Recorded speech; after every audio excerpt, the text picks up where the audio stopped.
Hi friends, कैसे हैं आप सब। एक बार फिर से आपका स्वागत है आपके अपने यूट्यूब चैनल हक आपका। तो फ्रेंड्स, हमने लास्ट क्लास में सामान्य विज्ञान को कंप्लीट कर लिया था। लास्ट क्लास थी हमारी सामान्य विज्ञान की, जिसमें विज्ञान हमारा कंप्लीट हो गया था। और आज की क्लास से हम इकोनॉमिक्स से स्टार्ट करेंगे। आर्थिक एवं सामाजिक विकास आज की क्लास से हम शुरू करेंगे। अगर आपने विज्ञान की क्लास नहीं देखी है तो आप जाकर चैनल पर देख सकते हैं। काफी इंपॉर्टेंट क्लास थी सामान्य विज्ञान की। और आज की क्लास जो है हमारी आर्थिक विकास की क्लास होगी। अगर आप फर्स्ट टाइम चैनल पर आए हैं तो चैनल को सब्सक्राइब जरूर करना। आई होप आपने चैनल सब्सक्राइब कर लिया होगा। तो शुरू करते हैं अपनी आज की क्लास को। और आज की क्लास का फर्स्ट क्वेश्चन है हमारा, मिश्रित अर्थव्यवस्था का अर्थ है। मिश्रित अर्थव्यवस्था कैसी अर्थव्यवस्था होती है? मिश्रित अर्थव्यवस्था किसे कहते हैं? जहां कृषि और उद्योग दोनों को समान महत्व दिया जाता है, जहां राष्ट्रीय अर्थव्यवस्था में सार्वजनिक क्षेत्र के साथ साथ निजी क्षेत्र भी विद्यमान हो, जहां राष्ट्रीय अर्थव्यवस्था में भूमंडलीकरण की प्रक्रिया भारी मात्रा में स्वदेशी से प्रभावित हो, जहां आर्थिक नियोजन और विकास में केंद्र और राज्य की समान भागीदारी हो। तो मिश्रित अर्थव्यवस्था किसे कहते हैं? मिश्रित अर्थव्यवस्था क्या है?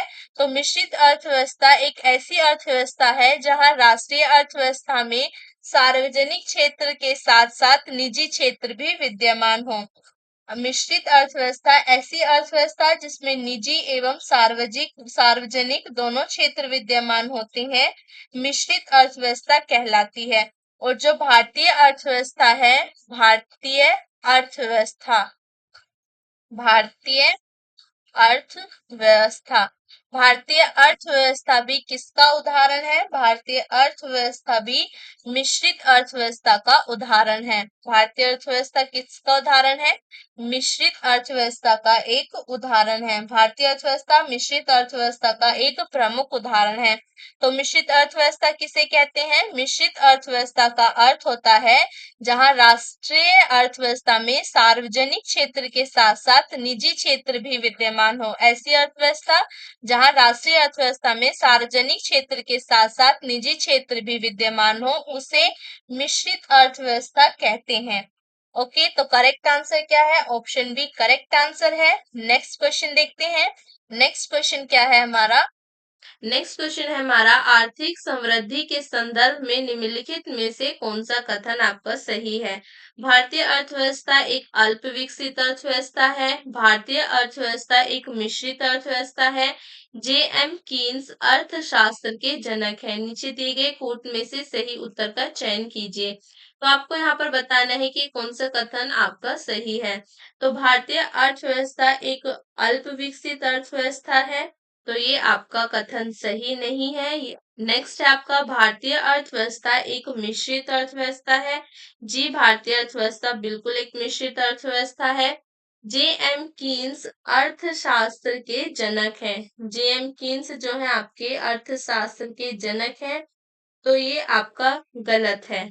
ये कथन आपका गलत है।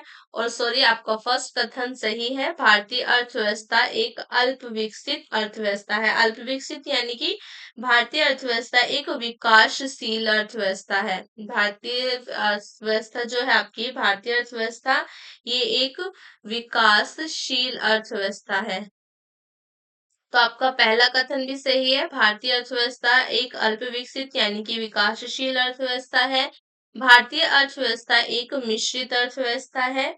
और जे एम कीन्स जो है ये अर्थशास्त्र के जनक नहीं है। तो यहाँ पर आपका करेक्ट आंसर हो जाएगा ऑप्शन ए, यानी कि आपका पहला और दूसरा कथन सही है। भारतीय अर्थव्यवस्था एक विकासशील अर्थव्यवस्था है, हालांकि अभी इसमें अल्प विकसित अर्थव्यवस्था की बहुत सारी विशेषताएं विद्यमान है। और आपकी भारतीय अर्थव्यवस्था मिश्रित अर्थव्यवस्था है, क्योंकि इसमें निजी तथा सार्वजनिक दोनों क्षेत्र का सह अस्तित्व विद्यमान है। तो आपके दोनों कथन सही है। नेक्स्ट आपका, अर्थशास्त्र के जनक एडम स्मिथ हैं, जेम कीन्स नहीं है। आपके अर्थशास्त्र के जनक कौन है? Adam Smith. एडम स्मिथ जो है वो आपके अर्थशास्त्र के जनक हैं। तो यहाँ पर आपका करेक्ट आंसर क्या हो जाएगा? ऑप्शन ए, यानी कि आपका पहला और दूसरा कथन सही है। तीसरा कथन आपका गलत है। जे एम कीन्स आपके अर्थशास्त्र के जनक नहीं है। अर्थशास्त्र के जनक हैं आपके एडम स्मिथ। नेक्स्ट क्वेश्चन देखते हैं। नेक्स्ट क्वेश्चन है हमारा, निम्नलिखित में से कौन सा लक्षण भारतीय अर्थव्यवस्था का नहीं है? इसमें कौन सा लक्षण है आपका जो भारतीय अर्थव्यवस्था का नहीं है? श्रम की न्यून कार्य क्षमता, प्रति व्यक्ति कम आय, पूंजी निर्माण की न्यून दर, प्राकृतिक संसाधनों की कमी। तो भारतीय अर्थव्यवस्था का कौन सा लक्षण नहीं है आपका? तो वो है आपका प्राकृतिक संसाधनों की कमी। प्राकृतिक संसाधनों की कमी आपका भारतीय अर्थव्यवस्था का लक्षण नहीं है। भारतीय अर्थव्यवस्था का लाक्षणिक गुण नहीं है, जबकि शेष जो है आपके सभी भारतीय अर्थव्यवस्था के लाक्षणिक गुण है। तो यहाँ पर आपका करेक्ट आंसर हो जाएगा ऑप्शन डी। जो आपकी भारतीय अर्थव्यवस्था का लक्षण नहीं है वो आपका प्राकृतिक संसाधनों में कमी ये नहीं है। नेक्स्ट क्वेश्चन देखते हैं। नेक्स्ट क्वेश्चन क्या है हमारा, विकास का भारतीय मॉडल किसके हितों की सुरक्षा करता है? जो विकास का भारतीय मॉडल है वो किसके हितों की सुरक्षा करता है? व्यक्ति और राज्य दोनों, उपयुक्त में से किसी की नहीं। जो विकास का भारतीय मॉडल है, विकास का जो भारतीय मॉडल है वो आपका किसकी हितों की सुरक्षा करता है? तो वो आपके व्यक्ति और राज्य दोनों के हितों की सुरक्षा आपका करता है। भारत में मिश्रित अर्थव्यवस्था यानी कि मिक्स्ड इकोनॉमी है। मिक्स्ड इकोनॉमी आपकी के स्वरूप को अपनाया गया है। मिश्रित अर्थव्यवस्था के तहत सार्वजनिक एवं निजी दोनों क्षेत्रों पर यानी कि आपके सार्वजनिक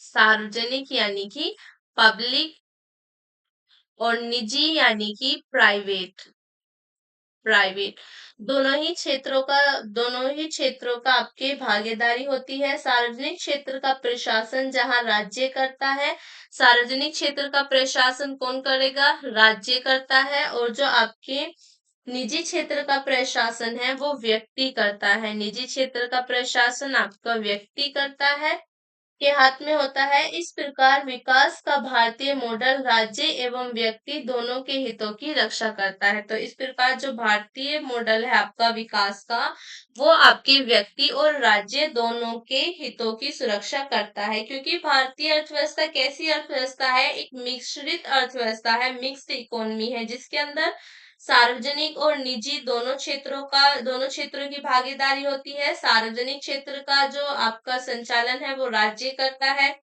और निजी क्षेत्र का संचालन आपके व्यक्ति के हाथ में होता है। तो इसलिए आपका विकास का मॉडल जो है, भारतीय विकास का मॉडल, ये आपके राज्य और व्यक्ति दोनों के हितों की सुरक्षा करता है। करेक्ट आंसर हो जाएगा ऑप्शन सी। नेक्स्ट क्वेश्चन देखते हैं।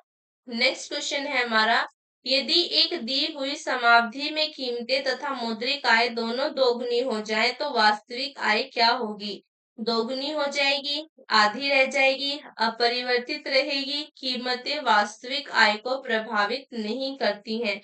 यदि एक दी हुई समावधि में कीमतें तथा मौद्रिक आय जो है वो आपकी दोगुनी हो जाती हैं तो वास्तविक आय जो है आपकी, उस पर क्या इफेक्ट होगा? वास्तविक आय क्या हो जाएगी आपकी? तो वास्तविक आय जो है आपकी वो अपरिवर्तित रहेगी। वास्तविक आय पर आपका कोई इफेक्ट नहीं होगा, वो अपरिवर्तित रहेगी।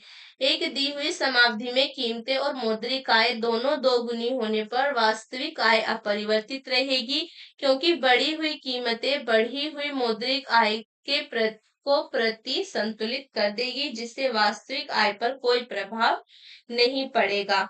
तो यहाँ पर आपका करेक्ट आंसर क्या हो जाएगा? ऑप्शन सी आपका करेक्ट आंसर हो जाएगा। आपकी जो वास्तविक आय है वो अपरिवर्तित रहेगी, क्योंकि जो बढ़ी हुई कीमतें हैं वो बढ़ी हुई मौद्रिक आय को प्रति संतुलित कर देगी, जिससे कि आपकी वास्तविक आय पर कोई इफेक्ट ना पड़े, इसलिए आपकी वास्तविक आय अपरिवर्तित रहेगी। नेक्स्ट क्वेश्चन देखते हैं।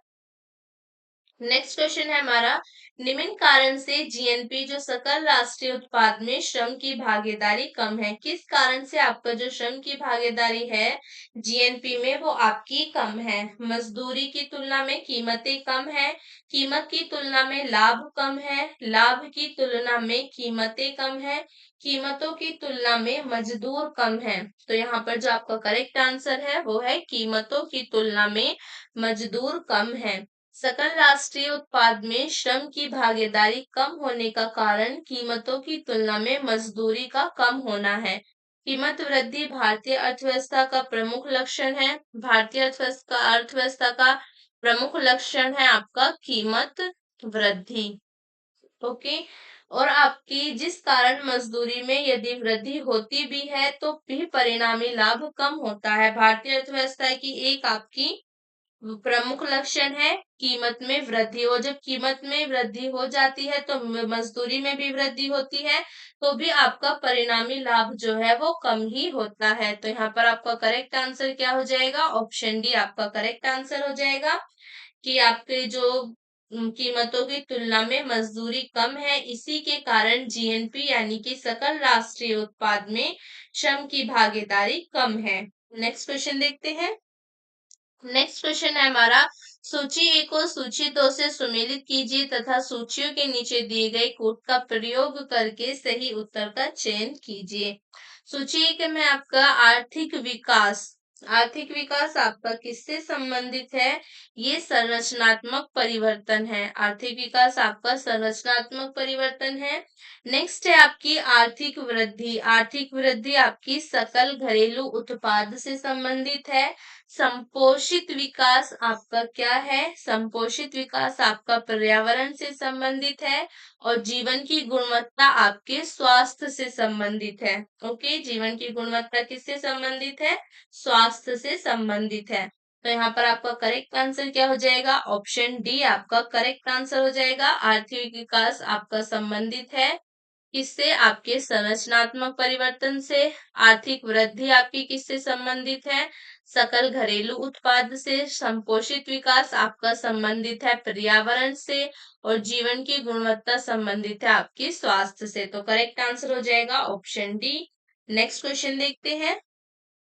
नेक्स्ट क्वेश्चन है हमारा, निम्नलिखित में से कौन सा आर्थिक विकास का प्रमुख कारक नहीं है? कौन सा आपके आर्थिक विकास का प्रमुख कारक नहीं है?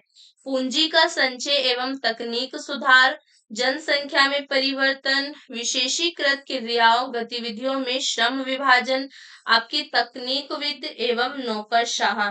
तो यहाँ पर जो आपका करेक्ट आंसर है, करेक्ट आंसर है आपका तकनीकविद एवं नौकरशाह। ओके, करेक्ट आंसर है आपका तकनीकविद एवं नौकरशाह। आर्थिक विकास के प्रमुख तत्वों में पूंजी का संचयन, तकनीकी सुधार, जनसंख्या में परिवर्तन, विशेषीकृत श्रम विभाजन, उद्यमशीलता, प्राकृतिक संपदा का प्रत्यक्ष योगदान है। परंतु तकनीकविद एवं नौकरशाही का प्रमुख योगदान नहीं माना जाता आर्थिक विकास में। तो यहाँ पर आपका करेक्ट आंसर क्या हो जाएगा? ऑप्शन डी आपका करेक्ट आंसर है। तकनीकविद एवं नौकरशाही को आर्थिक विकास का प्रमुख कारक नहीं माना जाता। नेक्स्ट क्वेश्चन देखते हैं। नेक्स्ट है हमारा, किसी देश की आर्थिक वृद्धि की सर्वाधिक उपयुक्त माप है। किसी देश की जो आर्थिक वृद्धि है उसकी सर्वाधिक उपयुक्त माप क्या है आपकी? सकल घरेलू उत्पाद, शुद्ध घरेलू उत्पाद, शुद्ध राष्ट्रीय उत्पाद या प्रति व्यक्ति उत्पाद। जो आपकी किसी देश की आर्थिक वृद्धि की सर्वाधिक उपयुक्त माप है वो है आपकी प्रति व्यक्ति उत्पाद। ओके, किसी देश की आर्थिक समृद्धि की सर्वाधिक उपयुक्त माप प्रति व्यक्ति उत्पाद या प्रति व्यक्ति वास्तविक राष्ट्रीय आय होती है। या तो आपकी प्रति व्यक्ति उत्पाद होगी या आपकी प्रति व्यक्ति राष्ट्रीय आय, राष्ट्रीय आय होती है, क्योंकि यह राष्ट्रीय आय की प्रति व्यक्ति उपलब्धता को दर्शाती है। क्योंकि यह आपकी जो राष्ट्रीय आय की प्रति व्यक्ति की उपलब्धता को दर्शाती है। तो यहाँ पर आपका करेक्ट आंसर हो जाएगा ऑप्शन डी। किसी देश की आर्थिक वृद्धि की सर्वाधिक उपयुक्त माप जो होती है वो प्रति व्यक्ति उत्पाद या आपकी प्रति व्यक्ति राष्ट्रीय आय होती है। नेक्स्ट क्वेश्चन देखते हैं। नेक्स्ट है हमारा, नीचे दो कथन दिए गए हैं, एक को अभिकथन, दूसरे को कारण आर कहा गया है। अभिकथन है आपका, विकास को जीवन स्तर और कल्याण में वृद्धि के रूप में परिभाषित किया जाता है। कारण है आपका, प्रति व्यक्ति आय में वृद्धि विकास की पर्याप्त माप नहीं है। नीचे दिए गए कूट में से सही उत्तर चुनिए। ए तथा आर दोनों सही हैं और आर ए की सही व्याख्या करता है। ए गलत है किंतु आर सही है। ए गलत है तथा आर सही है किंतु आर ए की सही व्याख्या नहीं करता। ए सही है किंतु आर गलत है। तो यहाँ पर जो आपका करेक्ट आंसर है वो है आपका ऑप्शन ए, यानी कि आपका कथन भी सही है। विकास को जीवन स्तर और कल्याण में वृद्धि के रूप में परिभाषित किया जाता है, और जो आपका कारण है, प्रति व्यक्ति आय में वृद्धि विकास की पर्याप्त माप नहीं है। कारण भी सही है आपका, और जो कारण है वो आपका सही व्याख्या करता है कथन की। आर्थिक समृद्धि यानी कि इकोनॉमिक ग्रोथ जो है आपकी, उससे अभिप्राय किसी समाधि में किसी अर्थव्यवस्था में होने वाली वास्तविक आय की वृद्धि से है। सामान्यतः यदि आपकी जीएनपी तथा जीडीपी प्रति व्यक्ति आय में वृद्धि हो रही है तो कहा जाता है कि आर्थिक समृद्धि हो रही है। आर्थिक विकास यानी कि आपकी इकोनॉमिक डेवलपमेंट की अवधारणा आर्थिक समृद्धि की अवधारणा में अवधारणा में आपके अधिक व्यापक है। तो यहाँ पर आपका करेक्ट आंसर क्या हो जाएगा, ऑप्शन ए आपका करेक्ट आंसर है। आपका कथन भी सही है और कारण भी सही है, और जो कारण है वो आपका सही व्याख्या करता है, सही एक्सप्लेनेशन देता है आपके कथन की। तो ऑप्शन ए आपका करेक्ट आंसर हो जाएगा। नेक्स्ट क्वेश्चन देखते हैं। नेक्स्ट है हमारा, भारत में राष्ट्रीय आय का प्राक्कलन किया जाता है। राष्ट्रीय आय का प्राकलन भारत में किसके द्वारा किया जाता है? योजना आयोग द्वारा, केंद्रीय सांख्यिकीय संगठन द्वारा, भारतीय सांख्यिकीय संस्थान द्वारा, राष्ट्रीय प्रतिदर्श सर्वेक्षण संगठन द्वारा। तो यहाँ पर आपका करेक्ट आंसर क्या होगा? भारतीय राष्ट्रीय आय का प्राकलन किसके द्वारा किया जाता है? तो आपका इसका जो राष्ट्रीय आय का प्राक्कलन है, पहले तो आपके जो केंद्रीय सांख्यिकीय कार्यालय था, केंद्रीय सांख्यिकीय कार्यालय उसके द्वारा किया गया था 1951 में। आपके मई 1951 में इसका गठन हुआ था, और ये ही आपकी भारतीय राष्ट्रीय आय की गणना करता था। अब आपका राष्ट्रीय सांख्यिकी कार्यालय द्वारा हो रहा है। ठीक है, आपका अब वर्तमान में जो आपकी राष्ट्रीय आय का जो प्राकलन किया जा रहा है वो आपका केंद्रीय सांख्यिकीय संगठन द्वारा किया जाता है। तो करेक्ट आंसर है आपका ऑप्शन बी। नेक्स्ट क्वेश्चन देखते हैं।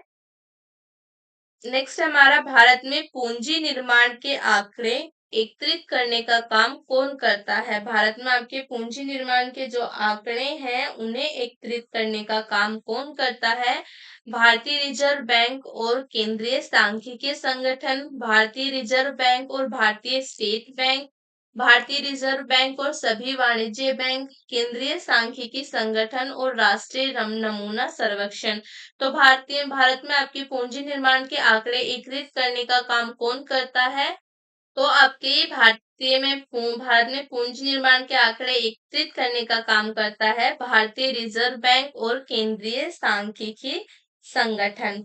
नेक्स्ट क्वेश्चन देखते हैं। नेक्स्ट क्वेश्चन है हमारा, संधारणीय विकास के संदर्भ में निम्नलिखित कथनों पर विचार कीजिए। वैश्विक सूचक संरचना तथा राष्ट्रीय सांख्यिकीय व्यवस्थाओं द्वारा प्रस्तुत एवं क्षेत्रीय आधार पर संकलित सूचना के आधार पर संयुक्त राष्ट्र महासचिव एक वार्षिक साधारणीय विकास लक्ष्य रिपोर्ट प्रस्तुत करते हैं। नेक्स्ट है आपका, वैश्विक संधारणीय विकास रिपोर्ट हर तिमाही पर संयुक्त राष्ट्र महासभा में चतुर्वार्षिक संधारणीय विकास लक्ष्य के विषयों के पुनरावलोकन हेतु प्रस्तुत की जाती है। नीचे दिए गए कोड के माध्यम से अपना उत्तर चयन कीजिए। तो यहाँ पर जो आपका करेक्ट आंसर है वो है ऑप्शन ए। आपका पहला जो कथन है वही आपका सही है। आपका कथन दूसरा जो आपका सेकंड है वो इनकरेक्ट है। वैश्विक सूचक संरचना तथा राष्ट्रीय सांख्यिकी व्यवस्थाओं द्वारा प्रस्तुत एवं क्षेत्रीय आधार पर संकलित सूचना के आधार पर संयुक्त राष्ट्र महासचिव एक वार्षिक संधारणीय विकास लक्ष्य रिपोर्ट प्रस्तुत करते हैं। ओके। नेक्स्ट जो आपका कथन 2 है वो आपका गलत है, क्योंकि जो आपकी वैश्विक संधारणीय विकास रिपोर्ट जीएसडीआर जो होती है वो प्रति तिमाही नहीं बल्कि प्रत्येक 4 वर्ष के अंतराल पर की जाती है। ये हर तिमाही नहीं, प्रत्येक 4 वर्ष के अंतराल पर प्रस्तुत की जाती है। ये आपके प्रत्येक 4 वर्ष के अंतराल पर प्रस्तुत की जाती है। तो ऑप्शन ए आपका करेक्ट आंसर हो जाएगा। केवल आपका फर्स्ट जो पहला कथन है वो सही है। नेक्स्ट क्वेश्चन देखते हैं। नेक्स्ट है हमारा संसाधनों के उपयोग तथा भविष्य के लिए उनके संरक्षण की आवश्यकता को संतुलित करने को हम क्या कहते हैं? संसाधनों का उपयोग करना तथा भविष्य के लिए उनको संरक्षण करने की आवश्यकता जो है उनके संरक्षण की आवश्यकता को संतुलित करने को हम क्या कहते हैं? खपत में कमी करना, भविष्य के संसाधन संरक्षण या सतत विकास। तो हम उसे कहते हैं सतत विकास। संसाधनों के उपयोग तथा भविष्य के लिए उनके संरक्षण की आवश्यकता को संतुलित करने को सतत विकास यानी कि सस्टेनेबल डेवलपमेंट कहते हैं। क्या कहते हैं आपका? Sustainable development. ओके। कहा जाता है जबकि संसाधनों का सावधानी पूर्वक उपयोग करना और उन्हें नवीकृत होने हेतु समय देना संसाधन संरक्षण रिसोर्स कंजर्वेशन कहलाता है। रिसोर्स कंजर्वेशन क्या होता है आपका? Resource conservation. रिसोर्स कंजर्वेशन होता है आपका संसाधनों का सावधानी पूर्वक उपयोग। संसाधनों का सावधानी पूर्वक उपयोग। संसाधनों का सावधानी पूर्वक उपयोग और उन्हें नवीकृत होने हेतु समय देना और नवीनकृत होने हेतु समय देना। ये क्या कहलाता है आपका? इसे कहते हैं रिसोर्स कंजर्वेशन यानी कि संसाधन संरक्षण। क्या बोलेंगे इसको? रिसोर्स कंजर्वेशन बोलेंगे, संसाधन संरक्षण बोलेंगे। और आपका सस्टेनेबल डेवलपमेंट जो सतत विकास है वो आपका संसाधनों के उपयोग तथा भविष्य के लिए उनके संरक्षण की आवश्यकता को संतुलित करना सतत विकास कहलाता है। तो यहाँ पर आपका करेक्ट आंसर हो जाएगा ऑप्शन डी। नेक्स्ट क्वेश्चन देखते हैं। नेक्स्ट है हमारा पोषकीय यानी कि सस्टेनेबल पर्यटन का मुख्य उद्देश्य क्या है? पर्यटकों की संख्या में वृद्धि, बड़े पैमाने पर पर्यटन और लघु पैमाने पर यात्राओं का प्रबंध करना, सांस्कृतिक अखंडता और पारिस्थितिक प्रक्रियाओं को बनाए रखते हुए पर्यटन और पर्यावरण प्रबंध करना, उपयुक्त में से कोई नहीं। तो यहाँ पर आपका करेक्ट आंसर क्या होगा? यहाँ पर आपका करेक्ट आंसर है सांस्कृतिक अखंडता और पारिस्थितिक प्रक्रियाओं को बनाए रखते हुए पर्यटन और पर्यावरण प्रबंध करना। पोषकीय आपके सस्टेनेबल पर्यटन का प्रमुख उद्देश्य है सांस्कृतिक अखंडता और पारिस्थितिक प्रक्रियाओं को बनाए रखते हुए पर्यटन एवं पर्यावरण का प्रबंध करना। ये आपके UNWTO द्वारा पोषकीय पर्यटन हेतु 12 लक्ष्यों को परिभाषित किया गया है। तो यहाँ पर आपका करेक्ट आंसर क्या है? ऑप्शन सी, सांस्कृतिक अखंडता और पारिस्थितिक प्रक्रिया को बनाए रखते हुए पर्यटन और पर्यावरण प्रबंध करना पोषकीय यानी कि सस्टेनेबल पर्यटन का प्रमुख उद्देश्य है। ऑप्शन सी आपका करेक्ट आंसर हो जाएगा। नेक्स्ट क्वेश्चन देखते हैं। नेक्स्ट क्वेश्चन है हमारा मानव पूंजी में बढ़ता हुआ विनियोग अग्रसित करता है आपके संसाधनों का समुचित प्रयोग, उत्पादकता में वृद्धि, कुशलता में विकास या उपयुक्त सभी। तो यहाँ पर आपका करेक्ट आंसर हो जाएगा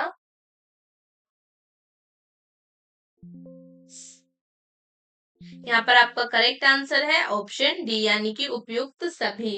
मानव पूंजी को भी अन्य पूंजी के समान ही माना गया है। मानव पूंजी में बढ़ता हुआ विनियोग उत्पादकता में वृद्धि की ओर ले जाएगा, जिसका क्रमिक विस्तार आपका कुशलता में विकास है, संसाधनों का समुचित प्रयोग और उत्पादकता में वृद्धि आदि है। तो यहाँ पर आपका करेक्ट आंसर हो जाएगा ऑप्शन डी, मानव पूंजी में बढ़ता हुआ विनियोग आपके इन सभी को अग्रसरित करता है।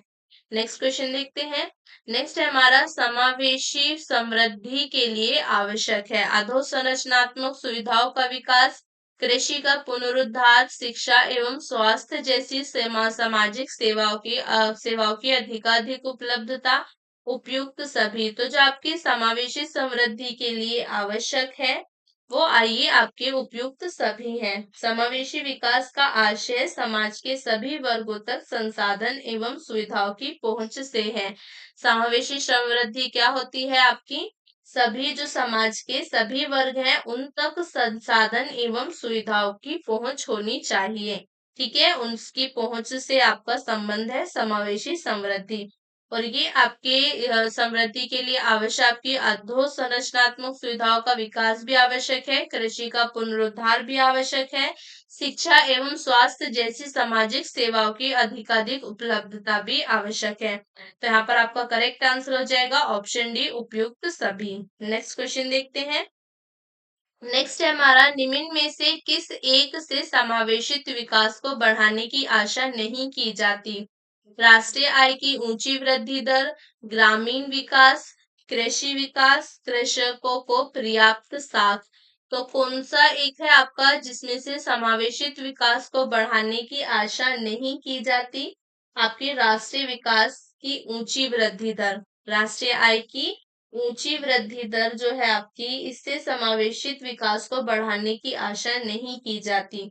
समावेशित विकास आपकी इंक्लूसिव ग्रोथ जो होती है, समावेशित विकास यानी कि आपकी इंक्लूसिव ग्रोथ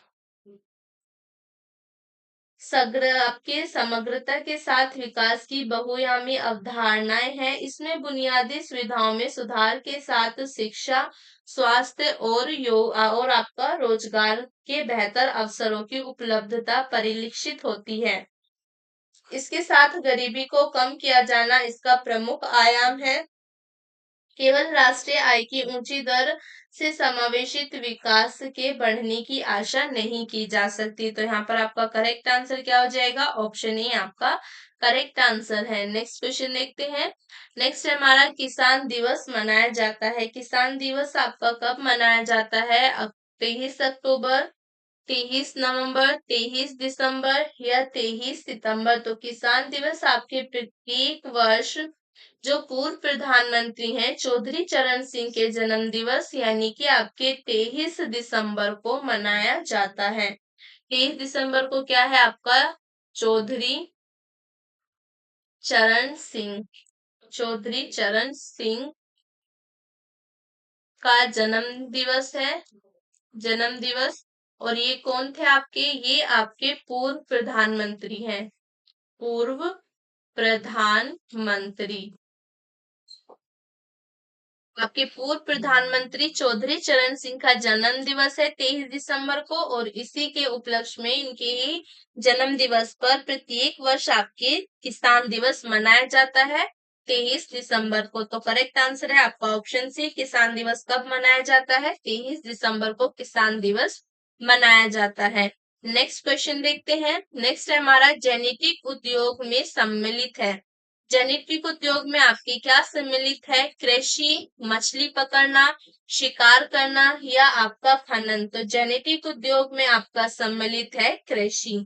जेनेटिक उद्योग आपकी genetic industry, genetic industry genetic industry वे उद्योग कहलाते हैं जो विक्रय के उद्देश्य से निश्चित प्रजाति के पौधे तथा जंतुओं के प्रजनन तथा वृद्धि में संलग्न हो। ऐसे उद्योगों का मुख्य उद्देश्य विक्रय से लाभ कमाना होता है, जैसे कि पौधे की नर्सरी, पशुपालन, मुर्गी पालन आदि। तो यहाँ पर आपका करेक्ट आंसर क्या हो जाएगा? ऑप्शन ए, जेनेटिक उद्योग में आपकी कृषि सम्मिलित है। नेक्स्ट क्वेश्चन देखते हैं। नेक्स्ट हमारा निम्नलिखित में से कौन सा भारत में भूमि सुधार का हिस्सा नहीं है? जमींदारी प्रथा का उन्मूलन, भूमि जोतों की अधिकतम सीमा का निर्धारण, काश्तकारी सुधार, बहुफसलीय योजना। तो आपका कौन सा एक भारत में भूमि सुधार का हिस्सा नहीं है? तो जो आपका भूमि सुधार का हिस्सा नहीं है भारत में, वो है आपका बहुफसलीय योजना। भारत में आजादी के समय एक ऐसी कृषि व्यवस्था मौजूद थी जिसमें भूमि का स्वामित्व कुछ हाथों में केंद्रित था। अतः देश को समृद्ध बनाने हेतु भूमि सुधार अति आवश्यक माना गया तथा इस हेतु जमींदारी प्रथा का उन्मूलन, भूमि जोतों की अधिकतम सीमा का निर्धारण और आपकी काश्तकारी सुधार के कार्यक्रम अपनाए गए। तो आपका भूमि सुधार में जो संबंधित नहीं है, भूमि सुधार का हिस्सा नहीं है, वो आपका बहुफसलीय योजना नहीं है। ऑप्शन डी आपका करेक्ट आंसर है। नेक्स्ट क्वेश्चन देखते हैं। नेक्स्ट क्वेश्चन है हमारा, किस पंचवर्षीय योजना में कृषि ने ऋणात्मक विकास प्रदर्शित किया? कौन सी पंचवर्षीय योजना है जिसमें कृषि ने आपके ऋणात्मक विकास प्रदर्शित किया था? तीसरी पंचवर्षीय योजना में, पांचवी पंचवर्षीय योजना में, या आपकी सातवीं पंचवर्षीय योजना में, या नौवीं पंचवर्षीय योजना में? तो यहाँ पर आपका करेक्ट आंसर है ऑप्शन ए, तीसरी पंचवर्षीय योजना में। तीसरी पंचवर्षीय योजना में कृषि ने ऋणात्मक वृद्धि दर प्रदर्शित की थी और आपकी 1951 से 1900 आप सॉरी आपकी 1961 से 1961 से 1961 से 1965 तक 1961 से 1965 तक आपकी जो कृषि उत्पादन की वृद्धि दर थी, ग्रोथ रेट, वो आपकी 1961 से 1965 में कृषि वृद्धि दर, जो आपकी ग्रोथ रेट थी, ग्रोथ रेट कृषि की वृद्धि दर जो थी, वो आपकी -1.0 थी। ओके, क्या थी? -1.0% दर्ज की गई थी। तो करेक्ट आंसर है आपका ऑप्शन ए, तीसरी पंचवर्षीय योजना में कृषि ने ऋणात्मक विकास प्रदर्शित किया था। नेक्स्ट क्वेश्चन देखते हैं। नेक्स्ट है हमारा, भारत की काली मिट्टी आपकी उत्पादन के लिए बहुत प्रयुक्त होती है। भारत की जो काली मिट्टी है वो किसके उत्पादन के लिए बहुत उपयुक्त होती है? कपास की फसल के लिए, धान की फसल के लिए, गन्ने की फसल के लिए, या गेहूं की फसल के लिए? तो जो आपकी काली मिट्टी है वो जो उपयुक्त होती है वो आपकी कपास की फसल के लिए बहुत उपयुक्त होती है। कपास की फसल की सर्वोत्तम मिट्टी काली मिट्टी है, जो कहाँ पर पाई जाती है आपके? ये भारत के राज्य हैं गुजरात में मिलती है, महाराष्ट्र में पाई जाती है, पंजाब में पाई जाती है, और आपके आंध्र प्रदेश में, इन राज्यों में ये सर्वाधिक पाई जाती है। तो काली मिट्टी आपकी जो हो गई वो कपास फसल के लिए उपयुक्त होती है। कहाँ कहाँ पर ये सर्वाधिक पाई जाती है? गुजरात में, महाराष्ट्र में, पंजाब में और आंध्र प्रदेश में ये सर्वाधिक पाई जाती है। तो करेक्ट आंसर क्या हो जाएगा? ऑप्शन ए आपका करेक्ट आंसर है, कपास की फसल के लिए काली मिट्टी बहुत उपयुक्त होती है। नेक्स्ट क्वेश्चन देखते हैं। नेक्स्ट है हमारा, निम्न कथन से हम क्या समझते हैं? भारत ने राष्ट्रीय खाद्यान्न सुरक्षा प्राप्त कर ली है परंतु पारिवारिक सुरक्षा प्राप्त नहीं की। भारत ने राष्ट्रीय खाद्यान्न सुरक्षा प्राप्त कर ली परंतु पारिवारिक सुरक्षा प्राप्त नहीं की। इस कथन से क्या समझते हैं? प्रत्येक परिवार को अंतस्थ यानी कि बफर स्टॉक उपलब्ध नहीं है। खाद्यान्न उत्पादन वृद्धि दर्शाता है परंतु प्रति व्यक्ति उपलब्धता घटी है। गरीबी से नीची रेखा में व्यक्तियों की संख्या बढ़ी है। खाद्यान्न स्टॉक पर्याप्त है परंतु सभी परिवारों को उसे प्राप्त करने की सामर्थ्य नहीं है। तो यहाँ पर आपका जो करेक्ट आंसर है ऑप्शन डी आपका करेक्ट आंसर है। खाद्यान्न स्टॉक पर्याप्त नहीं है खाद्यान्न स्टॉक पर्याप्त है परंतु सभी परिवार उसको प्राप्त करने में सामर्थ्य नहीं है। ओके, तो करेक्ट आंसर हो जाएगा आपका ऑप्शन डी, भारत ने राष्ट्रीय खाद्यान्न सुरक्षा प्राप्त कर ली है परंतु पारिवारिक सुरक्षा प्राप्त नहीं की। इस कथन का आशय आपका इससे है खाद्यान्न स्टॉक तो प्राप्त है पर जो आपके परिवार है, परंतु सभी परिवार को उसे प्राप्त करने की सामर्थ्य नहीं है। तो करेक्ट आंसर हो जाएगा आपका ऑप्शन डी। नेक्स्ट क्वेश्चन देखते हैं। नेक्स्ट है हमारा, नीचे तो कथन दिए गए हैं जिनमें से एक को अभिकथन और दूसरे को कारण आर कहा गया है। अभिकथन क्या है आपका, बढ़ती आबादी का पेट भरने के लिए भारतीय कृषि में महत्वपूर्ण तकनीकी और संस्थागत सुधारों की आवश्यकता है। कारण क्या है आपका, भारत के कई हिस्सों में बड़ी संख्या अभी भी संख्या आपकी संख्या में किसान अभी भी कृषि के लिए मानसूनी वर्षा और मिट्टी की प्राकृतिक उर्वरता पर निर्भर हैं। नीचे दिए गए कोड से सही उत्तर का चयन कीजिए। ए और आर दोनों सत्य हैं, आर ए की सही व्याख्या करता है, ए सत्य है किंतु आर असत्य है, ए असत्य है किंतु आर सत्य है, ए और आर दोनों सत्य है किंतु आर ए की सही व्याख्या नहीं करता। तो यहाँ पर आपका करेक्ट आंसर है ऑप्शन डी, यानी कि आपका कथन भी सही है। अभी कथन आपका सही है, बढ़ती आबादी का पेट भरने के लिए भारतीय कृषि में महत्वपूर्ण तकनीक और संस्थागत सुधारों की आवश्यकता है। और जो आपका कथन है, भारत में कई बड़े हिस्सों में जो संख्या है किसानों की, वो अभी भी कृषि के लिए मानसून वर्षा और मिट्टी की प्राकृतिक उर्वरता पर निर्भर है। बट जो कथन है आपका वो सही व्याख्या नहीं करता है आपके अभिकथन की, कारण जो है वो सही व्याख्या नहीं करता अभिकथन की। देश में जिस तरह से आबादी में वृद्धि हो रही है उसकी तुलना में कृषि क्षेत्र में यंत्रीकरण तथा तकनीक और संस्थागत सुधार नहीं हो रहे हैं। हालांकि वर्तमान में भारत खाद्यान्न के संदर्भ में आत्मनिर्भर हो चुका है, फिर भी कृषि के क्षेत्र में तकनीक और संस्थागत सुधार की आवश्यकता है, क्योंकि देश की जनसंख्या वृद्धि दर और कृषि क्षेत्र में तकनीक और सुधार की वृद्धि में काफी अंतर है। तो यहाँ पर आपका अभिकथन सही है। देश के कई हिस्सों में किसान आज भी कृषि के लिए मानसूनी वर्षा और मिट्टी की प्राकृतिक उर्वरता पर निर्भर हैं, क्योंकि सिंचाई सुविधाएं जो है तथा उर्वरक की पर्याप्त उपलब्धता अभी भी देश के सभी क्षेत्रों में उपलब्ध नहीं है। तो आपका कारण भी सही है, लेकिन कारण आपकी सही व्याख्या नहीं करता अभिकथन की। तो ऑप्शन डी आपका करेक्ट आंसर हो जाएगा। नेक्स्ट क्वेश्चन देखते हैं।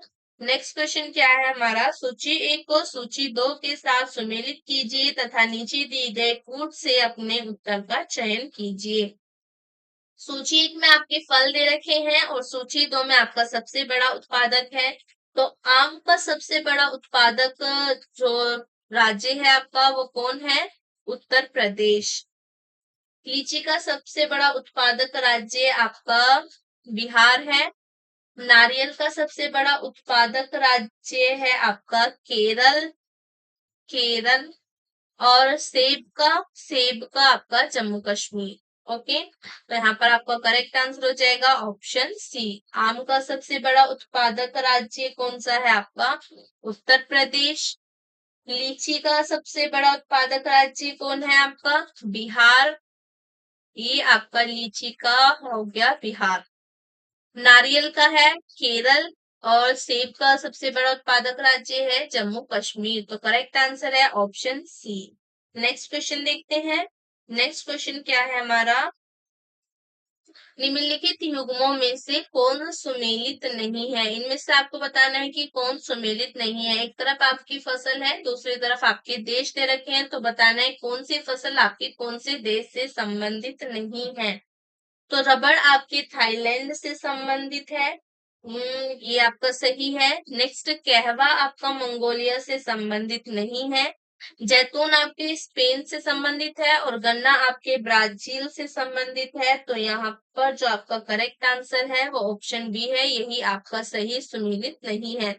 कहवा जो है आपका, कहवा यानी कि कॉफी, कहवा यानी कि कॉफी का जो उत्पादक देश है वो आपकी मंगोलिया नहीं है, ये आपका ब्राजील है।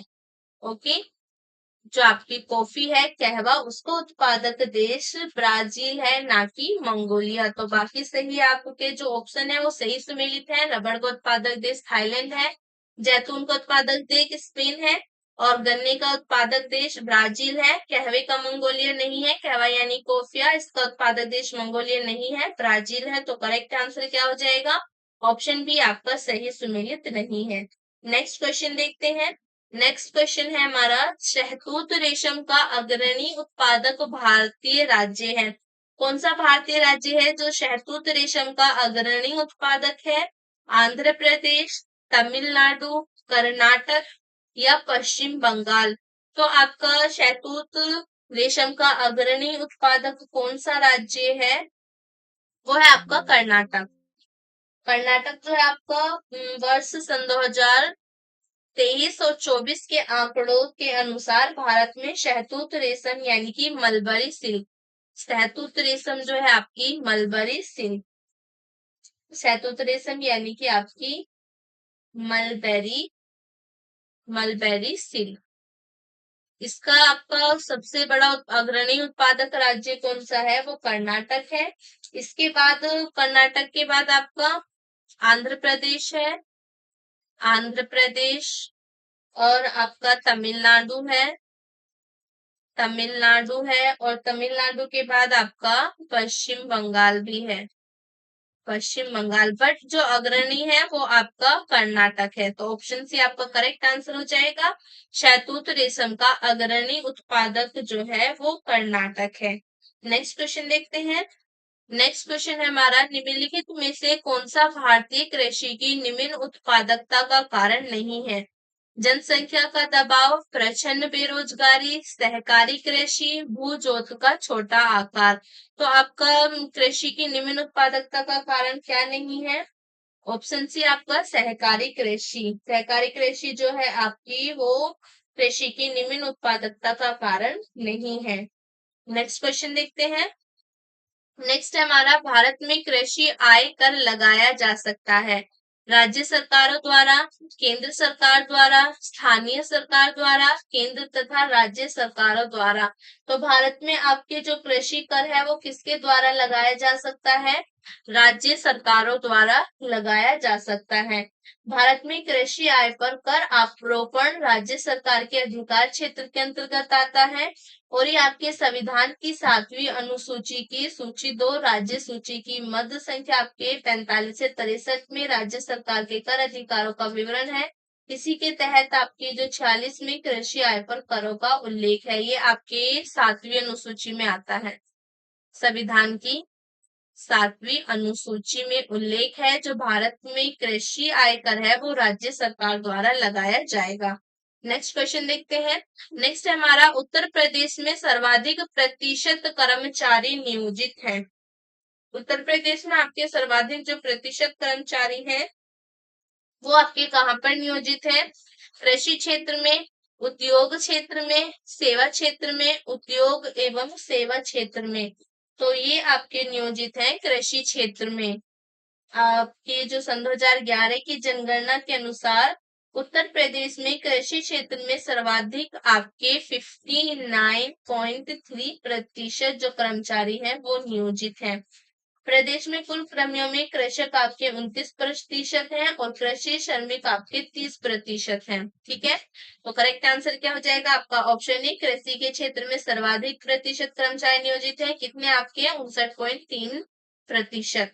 नेक्स्ट क्वेश्चन देखते हैं। नेक्स्ट है हमारा, उत्तर प्रदेश में किसान बही योजना लागू की गई थी। उत्तर प्रदेश में आपके कब किसान बही योजना लागू की गई थी?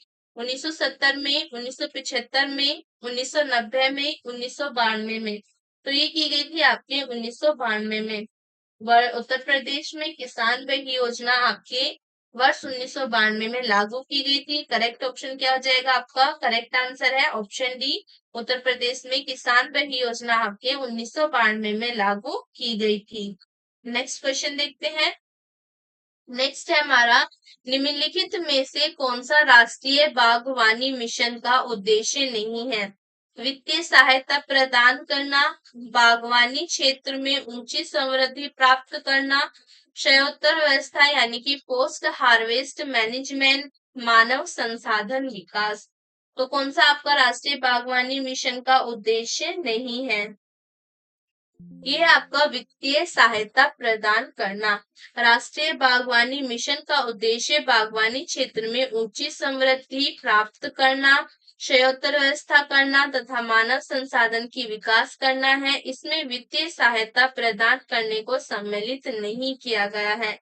तो आपका करेक्ट आंसर क्या हो जाएगा? Option A. और जो राष्ट्रीय बागवानी मिशन है ये कब प्रारंभ हुआ था?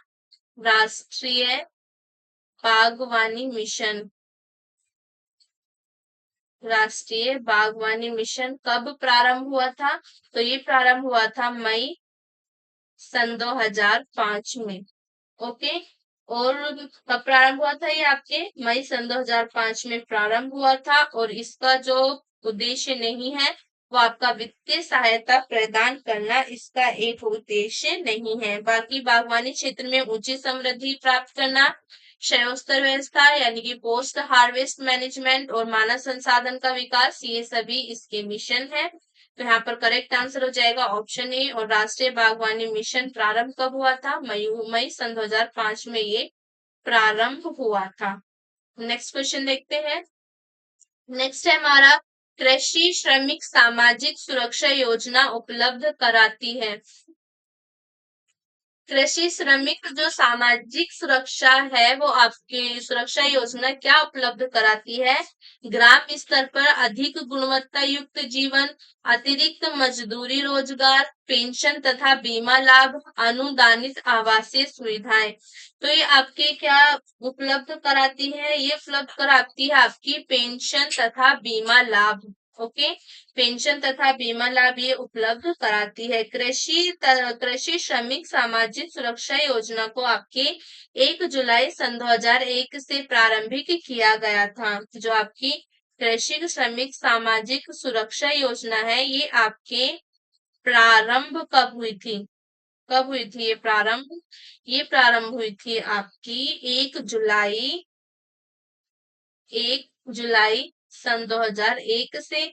यह योजना जीवन बीमा सुरक्षा, एक मुश्त जीवन लाभ तथा कृषि मजदूरों को पेंशन लाभ भी उपलब्ध कराती है। तो ऑप्शन सी आपका करेक्ट आंसर हो जाएगा। ये आपके पेंशन तथा बीमा लाभ उपलब्ध कराती है। और ये प्रारंभ कब हुई थी? 1 जुलाई सन 2001 से ये प्रारंभ हुई थी। नेक्स्ट क्वेश्चन देखते हैं। नेक्स्ट क्वेश्चन है हमारा, लघु कृषक विकास योजना आरंभ की गई। जो लघु कृषक विकास योजना है ये आपके कब आरंभ हुई थी? वर्ष 1947 में, वर्ष 1967 में, वर्ष 1971 में, वर्ष 1961 में। तो ये आपके प्रारंभ हुई थी 1971 में। ओके, लघु कृषक विकास एजेंसी प्रोग्राम वर्ष 1971 में आरंभ किया गया था। यह कार्यक्रम छोटे और सीमांत किसानों के लिए आरंभ किया गया। किसके लिए था ये? आपके छोटे छोटे और सीमांत सीमांत किसानों के लिए था। किसानों के लिए। ओके, और कब प्रारंभ हुई थी? आपकी कब आरंभ हुई थी? 1971 में लघु कृषक विकास योजना आरंभ की गई थी। ये छोटे और सीमांत किसानों के लिए थी। नेक्स्ट क्वेश्चन हम देखते हैं। नेक्स्ट है हमारा, निम्नलिखित राज्यों में से किसने ई राशन कार्ड सेवा सर्वप्रथम प्रारंभ की थी? कौन सा राज्य है जिसने ई राशन कार्ड की सेवा आपके सर्वप्रथम प्रारंभ की थी? गुजरात, महाराष्ट्र, उत्तर प्रदेश या दिल्ली? तो जो आपका कौन सा राज्य है जिसने ई राशन कार्ड की सेवा सर्वप्रथम प्रारंभ की थी? वो है आपका दिल्ली। ओके, दिल्ली ने आपके ई राशन कार्ड सेवा सर्वप्रथम दिल्ली ने प्रारंभ की थी। ऑप्शन डी आपका करेक्ट आंसर है। नेक्स्ट क्वेश्चन देखते हैं। नेक्स्ट क्वेश्चन है हमारा, राष्ट्रीय खाद्य सुरक्षा मिशन NFMS का उद्देश्य निम्नलिखित में से कौन नहीं है? उच्च उत्पादक किस्म के बीजों का वितरण, सुधारीकृत उत्पादन तकनीक का निर्देशन, साफ सुविधाओं को सुदृढ़ करना, फसलों की नई विकसित किस्मों का प्रचार प्रसार करना। तो जो आपका NFSM है, NFSM, इसका उद्देश्य क्या नहीं है? तो इसका उद्देश्य नहीं है आपका साफ सुविधाओं को सुदृढ़ करना। ओके, साफ सुविधाओं को सुदृढ़ करना इसका उद्देश्य नहीं है। ये आपके जो राष्ट्रीय खाद्य सुरक्षा मिशन है, ये इसका प्रारंभ कब हुआ था? ये आपके अक्टूबर सन 2007 में प्रारंभ हुआ था। अक्टूबर सन 2007 में ये प्रारंभ हुआ था। तो यहाँ पर आपका करेक्ट आंसर क्या हो जाएगा? Option C. नेक्स्ट क्वेश्चन देखते हैं। नेक्स्ट है हमारा, सार्वजनिक वितरण प्रणाली से वितरित अनाज पर कीमत बढ़ाने का उद्देश्य है। किसानों को आकर्षक कीमत मिले, अनाजों के उपयोग को नियंत्रित किया जा सके, इस योजना में निहित उत्पादन का भार कम हो सके, या इस योजना से लाभ कमाना। तो जो आपका सार्वजनिक वितरण प्रणाली है, सार्वजनिक वितरण प्रणाली से वितरित अनाज पर कीमत बढ़ाने का क्या उद्देश्य है? तो इसका उद्देश्य है आपका इस योजना में निहित उपादान का भार कम हो सके। सार्वजनिक वितरण प्रणाली यानी कि public distribution system, public distribution system के माध्यम से सरकार गरीब परिवारों को उचित मूल्य पर खाद्यान्न उपलब्ध कराती है। पीडीएस से जारी खाद्यान्नों पर सरकार सब्सिडी प्रदान करती है। पीडीएस द्वारा जारी खाद्यान्न की कीमत बाजार कीमतों की अपेक्षा कम होती है। यदि सरकार पीडीएस से वितरित अनाज की कीमत में वृद्धि करती है, तो इसका सीधा प्रभाव यह होगा कि पीडीएस पर दी जाने वाली सब्सिडी जो है उसका भार कम होगा। तो करेक्ट आंसर है ऑप्शन सी। नेक्स्ट क्वेश्चन देखते हैं। नेक्स्ट है हमारा, ऑपरेशन फ्लड का निम्न में से किससे संबंध है? ऑपरेशन फ्लड किससे संबंधित है? बाढ़ की रोकथाम से, दुग्ध आपूर्ति से, मत्स्य उत्पादन से, स्वच्छ जल आपूर्ति से। तो ऑपरेशन फ्लड जो है वो आपकी संबंधित है दूध की आपूर्ति से। ओके, आपकी श्वेत क्रांति की गति को तेज करने के उद्देश्य से ऑपरेशन फ्लड चलाया गया था। ये ऑपरेशन फ्लड आपकी जो श्वेत क्रांति है, श्वेत क्रांति को तेज करने के उद्देश्य से चलाया गया था। ओके, और इसकी शुरुआत कब हुई थी? आपके 1970 में इसकी शुरुआत हुई थी ऑपरेशन फ्लड की। तो करेक्ट आंसर क्या है यहाँ पर? ऑप्शन बी आपका करेक्ट आंसर है। ऑपरेशन फ्लड दूध की आपूर्ति से संबंधित है। नेक्स्ट क्वेश्चन देखते हैं। नेक्स्ट हमारा, निम्नलिखित में से विश्व में मछली का सबसे बड़ा उत्पादक देश कौन सा है? विश्व में आपके मछली का सबसे बड़ा उत्पादक देश कौन सा है? जापान, चीन, रूस या यूएसए? तो आपका विश्व में मछली का सबसे बड़ा उत्पादक देश है चीन। The State of World Fisheries and Aquaries Aquaculture 2024 के अनुसार, सन 2024 के अनुसार आपके विश्व में कुल मत्स्य तथा जलीय कृषि यानी कि फिशरीज एंड एक्वाकल्चर के उत्पादन में 36% हिस्से के साथ चीन उत्पादक, आपके 36% हिस्से के साथ चीन शीर्ष उत्पादक देश है। इसके बाद भारत का स्थान है। भारत हमारे सेकंड नंबर पर है आपके 8% के साथ। ओके, तो करेक्ट आंसर हो जाएगा ऑप्शन बी। मछली का सबसे बड़ा उत्पादक देश है चीन। नेक्स्ट क्वेश्चन देखते हैं। नेक्स्ट है हमारा, नीली क्रांति का संबंध है। नीली क्रांति का संबंध किससे है? खाद्यान्न उत्पादन से, तिलहन उत्पादन से, दुग्ध उत्पादन से या मत्स्य उत्पादन से? तो नीली क्रांति संबंधित है मत्स्य उत्पादन से। नीली क्रांति आपके मत्स्य उत्पादन से संबंधित है। इस क्रांति को बढ़ावा देने के उद्देश्य से भारत सरकार द्वारा राष्ट्रीय मत्स्य विकास बोर्ड की स्थापना की गई। किसकी स्थापना हुई? भारतीय भारतीय सॉरी राष्ट्रीय राष्ट्रीय मत्स्य राष्ट्रीय मत्स्य विकास बोर्ड की स्थापना हुई। और इसकी स्थापना कब हुई? आपकी 9 सितंबर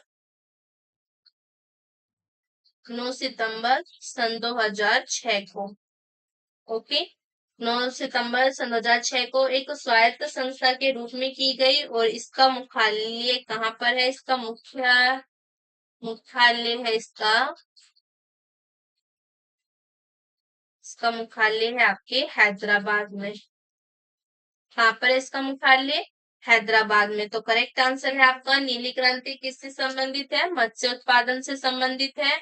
और नीली क्रांति यानी कि मत्स्य उत्पादन को बढ़ावा देने के लिए, तो मत्स्य उत्पादन को बढ़ावा देने के लिए भारतीय सरकार ने राष्ट्रीय मत्स्य विकास बोर्ड की स्थापना की। कब की इसकी स्थापना? 9 सितंबर सन 2006 में की।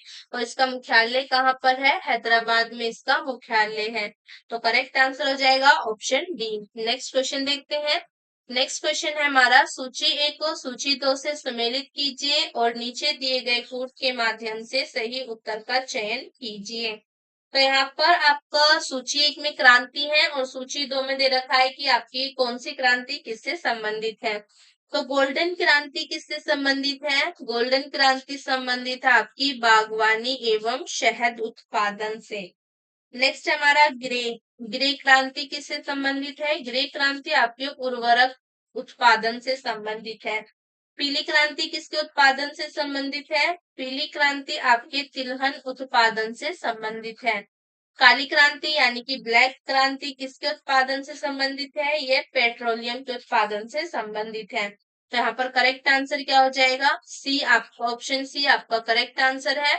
गोल्डन क्रांति का संबंध किससे? आपका बागवानी एवं शहद से। ग्रे क्रांति किससे संबंधित है? उर्वरक से, उर्वरक उत्पादन से। पीली क्रांति किससे संबंधित है? आपके तिलहन उत्पादन से। और जो आपकी ब्लैक, जो काली क्रांति है वो आपकी किससे संबंधित है? पेट्रोलियम उत्पादन से संबंधित है। तो ऑप्शन सी आपका करेक्ट आंसर है। नेक्स्ट क्वेश्चन देखते हैं। नेक्स्ट है हमारा, हरित क्रांति से भारत के कौन से राज्य सर्वाधिक लाभान्वित हुए हैं? जो हरित क्रांति हुई थी आपकी, उससे भारत के कौन से राज्य जो आपके सर्वाधिक लाभान्वित हुए हैं? कौन से राज्य हैं आपके? तो वो है आपके पंजाब, हरियाणा और पश्चिमी उत्तर प्रदेश। भारत में हरित क्रांति का प्रारंभ वर्ष 1966 में खरीफ फसल से हुआ। इसका सर्वाधिक सकारात्मक प्रभाव आपके पंजाब, हरियाणा, पश्चिमी उत्तर प्रदेश आदि राज्यों पर पड़ा। इसके अतिरिक्त आंध्र प्रदेश, महाराष्ट्र एवं तमिलनाडु के कुछ जिलों में भी हरित क्रांति का असर जो है वो दिखाई दिया। तो यहाँ पर आपको करेक्ट आंसर हो जाएगा ऑप्शन सी। जो आपके हरित क्रांति से सर्वाधिक लाभान्वित राज्य थे वो है आपके पंजाब, हरियाणा और पश्चिमी उत्तर प्रदेश। नेक्स्ट क्वेश्चन देखते हैं। नेक्स्ट है हमारा, निम्नलिखित में से कौन सी कृषि करने की प्रक्रिया पर्यावरण संरक्षण में सहायक है?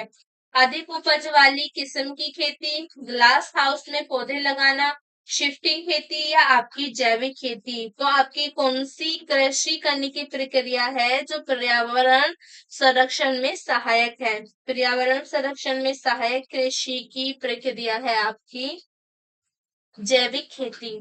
क्या है आपकी? जैविक खेती। ऑप्शन डी आपका करेक्ट आंसर है। जैविक खेती या ऑर्गेनिक फार्मिंग एक ऐसी उत्पादन प्रणाली है जो मृदा, परिस्थिति तंत्र और लोगों के स्वास्थ्य के लिए अनुकूल होती है। तो आपकी जैविक खेती जो है वो पर्यावरण संरक्षण में सहायक है। ऑप्शन डी आपका करेक्ट आंसर है। नेक्स्ट क्वेश्चन देखते हैं। नेक्स्ट क्वेश्चन है हमारा, राष्ट्रीय तकनीक परियोजना का पोषण भारत में जिस अंतरराष्ट्रीय वित्त प्रदायी अभिकरण द्वारा होता है वह है। कौन है आपका? खाद्य एवं कृषि संगठन, विश्व बैंक, एशियन बैंक, संयुक्त राष्ट्र विकास कार्यक्रम। तो यहाँ पर आपका करेक्ट आंसर है विश्व बैंक। विश्व बैंक के द्वारा राष्ट्रीय कृषि तकनीक परियोजना का पोषण होता है। राष्ट्रीय कृषि तकनीक परियोजना विश्व बैंक से सहायता प्राप्त परियोजना है। यह परियोजना भारतीय कृषि अनुसंधान परिषद और कृषि एवं सहकारिता विभाग द्वारा नवंबर 1998 से कार्यान्वित की जा रही है। तो करेक्ट आंसर है आपका ऑप्शन बी। ये वर्ल्ड बैंक से, आपके विश्व बैंक से राष्ट्रीय कृषि तकनीक परियोजना का पोषण किया जाता है। नेक्स्ट क्वेश्चन देखते हैं। नेक्स्ट हमारा, भारत में पहला कृषि विज्ञान केंद्र स्थापित किया गया था। भारत में आपके पहला कृषि विज्ञान केंद्र कहाँ पे स्थापित किया गया था? आपके कब स्थापित किया गया था? 1970 में, 1972 में, 1974 में या आपके 1976 में? तो ये स्थापित हुआ था आपके 1974 में। कब स्थापित हुआ था? आपके 1974 में। और कहाँ पर स्थापित हुआ था? कहाँ पर स्थापित हुआ था? तो ये स्थापित हुआ था आपके पुडुचेरी में। पुडुचेरी। ओके, पुडुचेरी में स्थापित हुआ था 1974 में। नेक्स्ट क्वेश्चन देखते हैं। ऑप्शन सी आपका करेक्ट आंसर है। भारत में पहला कृषि विज्ञान केंद्र स्थापित किया गया था 1976 में, और ये कहाँ पर स्थापित हुआ था? पुडुचेरी में। नेक्स्ट क्वेश्चन देखते हैं। नेक्स्ट है हमारा, भारत में एक फसल बीमा योजना का शुभारंभ हुआ। भारत में आपके फसल बीमा योजना का शुभारंभ कब हुआ? 1945 में, 1980 में, 1985 में या 1988 में? तो ये प्रारंभ हुई थी आपकी 1985 में। भारत में फसल बीमा हेतु प्रथम प्रयास 1 अप्रैल 1985 को खरीफ फसल के दौरान किया गया था, जब भारत सरकार द्वारा व्यापक फसल बीमा योजना का शुभारंभ किया गया था। तो करेक्ट आंसर है आपका 1985 में। नेक्स्ट क्वेश्चन देखते हैं। नेक्स्ट है हमारा, निम्नलिखित कथनों पर विचार कीजिए। भारतवर्ष में फसल बीमा योजना 1985 में प्रारंभ की गई थी। उत्तर प्रदेश में शस्य जलवायु क्षेत्रों की कुल संख्या 9 है। काम के बदले अनाज कार्यक्रम 1977 में प्रारंभ किया गया था। नीली क्रांति का संबंध सरसों के उत्पादन से है। तो इसमें बताना है कि आपका कौन सा कथन सही है। तो यहाँ पर जो आपका करेक्ट आंसर है वो है आपका ऑप्शन डी, यानी कि आपका पहला कथन भी सही है। भारतवर्ष में फसल बीमा योजना 1985 में प्रारंभ की गई थी, और आपके उत्तर प्रदेश में सस्ते जलवायु के क्षेत्रों की संख्या कुल 9 है। तीसरा आपका काम के बदले अनाज कार्यक्रम जो आपका प्रारंभ किया गया था 1977 में प्रारंभ किया गया था, ये भी आपका सही है। फोर्थ आपका गलत है। नीली क्रांति का संबंध सरसों के उत्पादन से नहीं है। नीली क्रांति का जो संबंध है वो आपका मत्स्य पालन से है। किससे संबंधित है? मत्स्य पालन से। तो यहाँ पर करेक्ट आंसर हो जाएगा ऑप्शन डी, केवल आपका पहला, दूसरा और तीसरा कथन सही है। नेक्स्ट क्वेश्चन देखते हैं। नेक्स्ट है हमारा, हरियाली योजना संबंधित है। हरियाली योजना किससे संबंधित है? फसल प्रबंधन से, मृदा प्रबंधन से, जल प्रबंधन से, वन प्रबंधन से? तो हरियाली योजना संबंधित है आपकी फसल प्रबंधन से। हरियाली योजना किससे संबंधित है? फसल प्रबंधन से संबंधित है। नेक्स्ट क्वेश्चन देखते हैं।